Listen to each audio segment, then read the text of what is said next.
శుభోదయం. నా పేరు మరడాన నాగేశ్వరరావు. మాది విశాఖపట్నం 1 టౌన్. నేను ఆధ్యాత్మిక ప్రవచనాలు చెప్తుంటాను. ఈరోజు స్వామివారితో మనం మంచి విషయాలు తెలుసుకోవడానికి ప్రయత్నం చేద్దాం. శ్రీ గురుభ్యో నమః. ఈరోజు ఒక ప్రత్యేకమైనటువంటి రోజు. రాజయోగితో ఈరోజు సంభాషణ జరుగుతుంది. వారెవరో కాదు, శ్రీ శ్రీ శ్రీ సిద్ధేశ్వరానంద భారతీ స్వామి వారి ప్రియ శిష్యులు, కుర్తాల పీఠాధిపతి వారి ప్రియ శిష్యులు.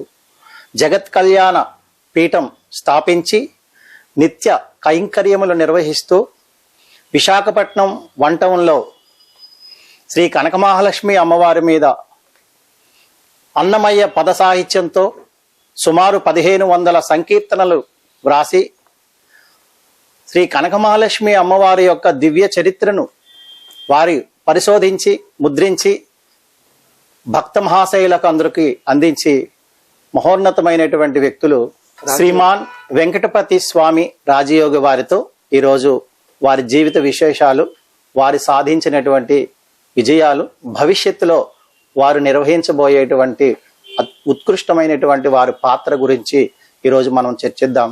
నమస్కారం స్వామి. మీ బాల్యం, విద్యాభ్యాసం, మీ తల్లిదండ్రుల వివరాలు మాకు తెలియచేయండి స్వామి. నారాయణ సమారంభం శంకరాచార్య మధ్యమాం అస్మదాచార్య పర్యంతం వందే గురు పరంపరం. నారాయణ నమస్కృత్య శంకరస్య జగద్గురుం కుర్తాలమఠ యోగీశం మౌనస్వామి నమాశ్రయే.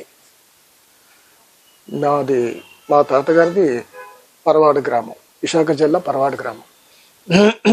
వారి హయాంలోనే మేము ఇక్కడికి విశాఖపట్నానికి రావడం జరిగింది.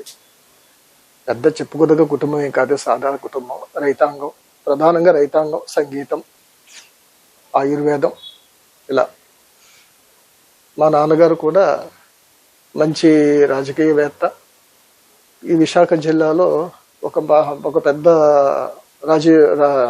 రాజకీయ నాయకులు ఉన్నారు, భారతం శ్రీరామూర్తి గారు అని. వారికి ప్రియ శిష్యులు మా నాన్నగారు. వారు మా నాన్నగారిని గాంధీవాదిని అప్పట్లో అభిమానించేవారు. కానీ ఆయనకి ఏం తెలియదు మనం సేవ చేసామో లేదా. ఏ పదవులు ఆశించకుండా సేవ చేసిన వారిలో ఆయన ఒకరు. ఇకపోతే మా తాతగారు సుభాష్ చంద్రబోస్కి, ఆయనకి ఎంతమంది ఫాలోవర్స్ ఉన్నారో మాకైతే తెలియదు, కానీ ఆయన సుభాష్ చంద్రబోస్ ఫాలోవర్.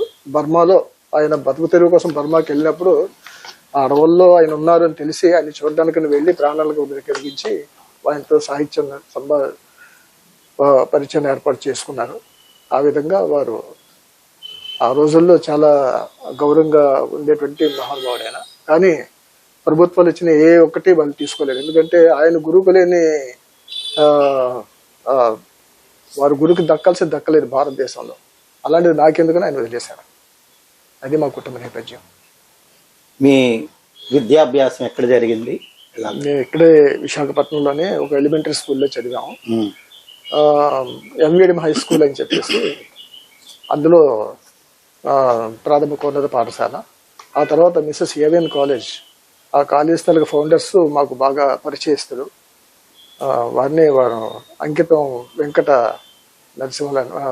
ఆయన పేరు మంచి పేరు, అంకితం. వారు అంటే కుటుంబం వారికి బాగా సన్నిహితులు. అలాగే వారికి బాగా సంబంధ బాంధవ్యాలు అనేటువంటి కుటుంబం వాళ్ళది.